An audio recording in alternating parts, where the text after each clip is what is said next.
Nigel Richards' incredible run of dominance at the North American Championship from 2008 to 2013 may never be equaled. After 2013, Nigel went through what for him was somewhat of a dry spell. He came in 16th in 2014, didn't participate in 2015 or 16, and finished third in 2017. But at the 2018 North American Championship in Buffalo, New York, with 28 rounds completed and only 3 left to go, Nigel had regained his familiar position at the top of the standings. The only player left with any chance at all to catch him was Joel Sherman, himself a former national and world champ.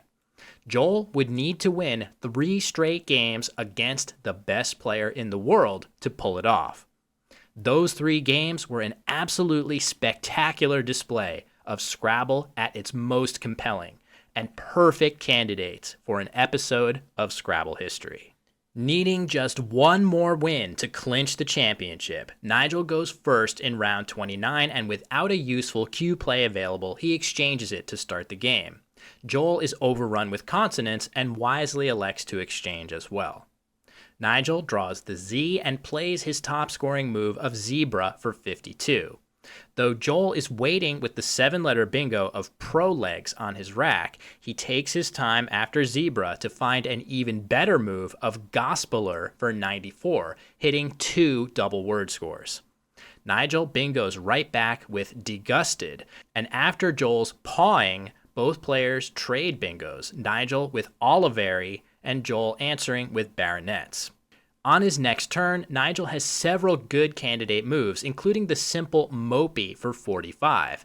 He finds an even better choice of Pokali instead to score 3 more points, draw 2 more tiles with both blanks unplayed, use up the clunky K, and keep the M with several places to use it. With the blank in hand, Joel makes an extremely perceptive move of Phi for 34. He has Foe in the same spot for the same score, and in general, the I is a better bingo tile than the O. But duplicated I's are much worse than duplicated O's, and there are 5 I's unseen to Joel that could derail his bingo chances if he draws them after Foe. Both players proceed to play several optimal moves, including Nigel's obscure 6-letter My God, Joel's top-scoring bingo of Outsole, Nigel's responsive Anterior, and Joel's J-bomb of Hefe. Nigel's next move is more nuanced. Holding an unplayable Out-Vise, he plays Out-Vi for 22 points instead of Out-Vi for 26, 2 rows lower. Nigel knows that leaving the double letter score open could give Joel extremely damaging responses, with many high-scoring tiles to come, so using it up for only a 4-point sacrifice is excellent recognition on his part. Joel's next move is even more fascinating, holding 6 consonants and a blank, rind for just 10 points. In a nearly even game like this, scoring only 10 points requires a huge amount of confidence. But rind blocks the majority of Nigel's bingos and other high-scoring plays on the right side of the board, including Q plays through the I. And by retaining NX blank on his rack, he threatens Onyx for 59 points next turn. Of course, he could just play Onyx now, but if Nigel scores even better than that on the right side, Joel will find himself in trouble holding mostly low-point consonants with nowhere to equalize the score. Sensing the threat, Nigel plays Had, blocking the X spot. From his POV, it's not just Onyx and Oryx that Joel can have. Something even more devastating like Calyx in that spot is also likely with both C's and 3 A's unplayed. Had blocks all of these, scores solidly compared to plays that cash the Rhines hook now, and retains both of the remaining S's so he can play in that spot later. Joel draws the Q along with his X and plays Tax for 29 to take a small lead. It's another very good move, threatening Chi and Taxi for 42 when he draws an I, and at minimum guarantees him Kadi and Taxa for 43 if he uses his blank. The Q isn't otherwise useful on this board, so this is a really creative idea to generate a scoring spot that greatly favors him. Now facing a narrow deficit, Nigel again senses danger and elects to play uni to block the tax hooks, staying patient with his two S's. If Joel is saddled with the Q and has no useful place to play it, a sequence with Rhines could be enough to deliver him a win in the endgame. So, with his tournament life on the line, Joel makes a brilliant response to guarantee victory here. Yumiax, burning the blank as an S for 51 points. This gives him a big lead heading into the endgame, and holding EN in reserve, he'll have outplays with any tile he draws. If you've ever been curious to watch Nigel play chess instead of Scrabble, here's your chance. Chess is Nigel's best move here, but it's not enough, as Joel responds with his own top move of Knave, winning an absolutely thrilling round 29 and keeping his hopes alive for at least one more round. But remember, Joel needs to win not once, but twice more against Scrabble's greatest player to actually pull off this miracle. He's still got a long way to go. Round 30 starts with Joel's exchange of UU, leaving excellent bingo tiles behind. Nigel makes a stunning choice in response, exchanging OQ instead of playing the customary cat for 24. Under normal circumstances, he would surely play cat, but Nigel knows that Joel has a strong 5-tile lead after his short exchange. By countering with his own exchange, instead of playing cat, he'll reduce the scores for most of Joel's bingos by a fair margin, eliminating the possibility of the cat's hook, as well as bingos that hit the triple word score, and greatly increases his odds of responding with a bingo on his next turn. But very, very few players would even consider exchanging OQ here. Joel's clunky draw of BF foils his bingo chances, so he dumps them with Fab for 16, and Nigel responds with another surprising move of In for 11. Nigel clearly sees the higher scoring overlap of Binal, but the combination of A, E, L, and T work extremely well with the normally mediocre B, making Nigel's move a defensible choice. Joel gets the first bingo down with his best move of resting, while Nigel draws the Z and plays yet another 2-tile move in Za. Joel responds with Raj for only 14 points. It's a curious move at first glance, but the rationale is similar to Nigel's earlier exchange. Joel knows that Nigel's tiles are much better than average, so he goes on the defensive, taking away 2 of Nigel's best bingo lanes. That being said, scoring weakly and leaving 4 consonants could create dicey situations if Joel doesn't draw vowels. After Nigel's play of the Hebrew letter Fe, Joel's replenishment draw couldn't be better, E-O blank. The X stops him from bingoing though, and for the second straight game he plays Hefe, this time making a lovely fit with the 39-point X. Nigel answers with his top scoring play of Selva, opening the board with some appealing tiles he'll need to come back in the game. But Joel quickly dashes those plans with a great find of Monades for 78. Only the very tricky Endosmos to the S would have scored more. Meanwhile, Nigel's tiles have gone south, and Joel continues to pad his lead. While Nigel eventually finds the impressive Sorbitol for 82 to narrow the gap, his draw of UWW slows him down again, and several moves later, Joel strikes with Thurled to go up by over 100 points. In this seemingly doomed scenario, Nigel makes an amazing play to give himself a chance. Annie for 11 points, hooking Yin.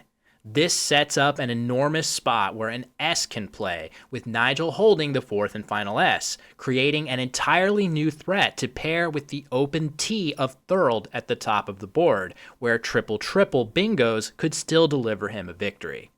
Annie also takes an L hook, though, and Joel has the last L. He quickly plays Sequel to block the spot, but from Joel's POV, Sequel wasn't a guaranteed victory. For example, had Nigel drawn the P lurking in the bag instead of the V, he would have responded with Poetized for 158 points and miraculously won the game and the championship. An option like a cetal for Joel, leaving Nigel's setup untouched, might have resulted in fewer disaster scenarios. Sequel will still win the overwhelming majority of the time, though. Afterwards, Nigel plays his only bingo of overside for 78, cutting the gap somewhat, but Joel still wins comfortably, 451 to 422. This sets up a climactic showdown in round 31. The winner of the next game will be the 2018 North American Scrabble champion. Nigel opens with his best move of Rookie, and Joel responds with his only move that places the Q on a bonus square, Queer, for 24, leaving 3 vowels. Despite strong bingo tiles, Nigel somehow doesn't have one available and elects to play Tycho for 18 points, keeping the strong EST combination for next turn. Joel answers with Rainy for 22, which is his highest scoring move here. It does have a major drawback of leaving only vowels, but other options keeping better balance of vowels and consonants aren't all that appealing on this board without an S to hook queers or tychos. Also, keep in mind that Nigel has a reputation for making huge setup plays, and the triple letter score atop Tycho looks quite suspicious. Blocking potentially huge Z plays in that spot makes a lot of sense for Joel. Nigel draws 3 I's after Tycho, and without a good way of using 2 of them at once, he plays G for 16, underlapping the Q. Joel has vowelitis as well and plays Olio to burn through some more, while Nigel draws yet another I and is forced to exchange. Joel picks up the X and plays Xi for 38 points. It's a scary move, opening a new bingo lane and potentially heavy-hitting scoring plays if Nigel has an O for Oxo, but it's a risk he has to take, with other options like Xi under the G scoring 10 fewer points. But not only does Nigel not have an O, none of the 3 bingos on his rack hook onto Lee to score on the triple lane. Instead, he plays Leafist and Tychos for 74. Lefties and Queers was an option for 3 more points, but Nigel likely preferred not to open so many good letters for potential 8-letter bingos for Joel. Bingoing is far from Joel's mind, as his rack has run into big trouble, with 6 consonants and only 1 vowel. And he plays Recut for 18, leaving 3 consonants for next turn. He badly needs vowels from the bag to stay in range, especially after Nigel draws an O and plays Toph for a very solid 54 points, hooking Oxo and taking a big lead. But once again, Joel draws just what he needs in the nick of time, 2 vowels, an S and the blank, and he plays his highest scoring bingo of Lurdens to get right back in the game. After Nigel's mauve, Joel draws 6 more consonants, including the J. He plays Jane for 27, ensuring that he undoubles his ends, but just as he's back in range on the scoreboard, Nigel plays Alidad for 67, putting him back up once again. At this point, computer engines suggest that Nigel is about 85% to win this game and, by extension, the championship. Joel draws only 1 vowel after Jane, and he needs it to play big for 37, covering one of the open triple word scores. Nigel's post-bingo draw contains the toxic UW combination, so he breaks it up with a strong overlap of wide for 34. Once again, Joel draws only 1 vowel, which he's forced to spend to play Zep for a hefty 50 points. Nigel is now up by only 24, and he's facing a brutal situation. His highest scoring play is Tumify from the T of Leafist for 36, but that move opens up this mostly closed board, including putting an E out in open space that Joel might badly need to bingo. So Nigel plays Fumed instead on the interior of the board for only 21. Nigel is likely concerned by the scarcity of vowels in the unseen tiles. Despite its higher score, Tumify keeps 2 consonants, exposing him to some disaster draws, whereas Fumed keeps an E as well as the Y, which likes to absorb consonants. Joel's last 2 moves also used relatively few tiles, signaling strength and likely adding to Nigel's reluctance to open the board. But 15 points is a lot to give up for Nigel here. For the third straight turn, Joel is hanging on for dear life, making a move, leaving 4 consonants on his rack. This time, it's knob for 24. Still, his 4-consonant leave has been getting progressively stronger, with the NRST combo a serious threat to bingo if he can finally manage to draw some vowels. Nigel now faces another pivotal choice, and it's a very similar decision to Fumed versus Tumify. Here he can play Touchy for 36, throwing open the board just like Tumify. Instead, he plays the hyper-defensive Echoey for only 15, desperately trying to prevent a bingo from Joel at any cost. Sacrificing 21 points is even more extreme than last turn, but Nigel's hoping that blocking the E of Mauve and the T hook of Est is worth the sacrifice. Once again, Joel only draws a single vowel, and now it's all come down to this. He faces a brutally difficult choice with his championship hopes on the line. With just 3 tiles left in the bag, Joel decides to go all in on drawing a bingo starting with S by playing on, emptying the bag and leaving 4 consonants for the 5th straight turn, and praying that Nigel doesn't have a bingo of his own to instantly end the game. Unfortunately for Joel, he once again fails to draw any vowels from the bag. What does he draw instead? S blank G. This is one of the most impactful and memorable draws in Scrabble history. Despite not holding a single vowel on his rack, Joel now has strings in 2 spots on opposite sides of the board, and Nigel is powerless to block both.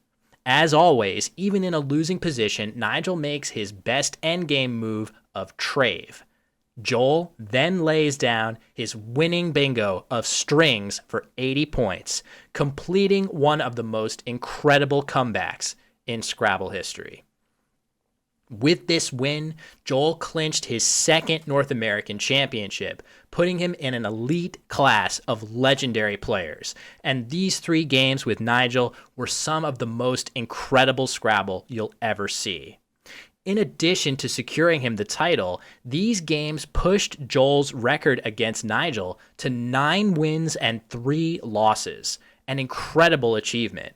In fact, Joel had to go through Nigel for his first championship as well, back in 2001.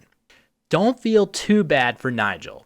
He would go on to win the World Championship in both 2018 and 2019 and remains the undisputed best player in the world.